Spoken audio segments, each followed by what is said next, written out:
namin for the whole concert. So, anyway, kung hindi na recognize. So, ngayon, hindi ko na birthday today. Birthday, for the whole month of October, birthday din ni Ate Fred. Yeah. Happy birthday si Ate Fred. Si Beng, birthday din niya. October.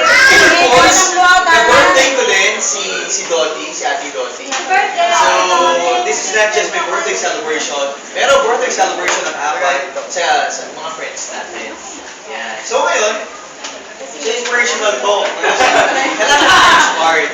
So ngayon, well, because of the concert, natutok sa mind ko na why not spend the birthday celebration here sa tahanan ng pagmamahal. For a change, kasi most of the time we're thinking, birthday celebration, celebrate natin with a group of friends or with our family to satisfy ourselves somehow.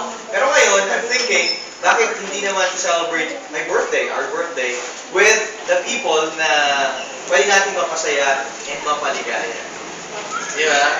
So, this is for the kids. So way back, parang nag-flashback.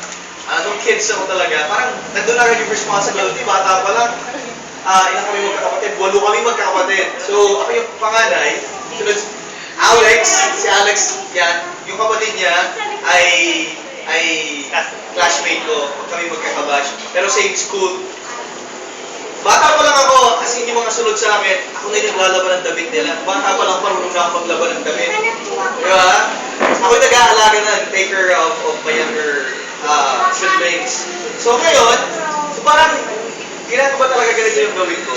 Pero, because of that, namulat ako sa responsibility na kailangan ko gawin sooner or later. Pero, because of that, parang lumaki yung pananaw ko sa buhay. Diba? Parang yung mga dreams ko, kailangan ganito kalaki.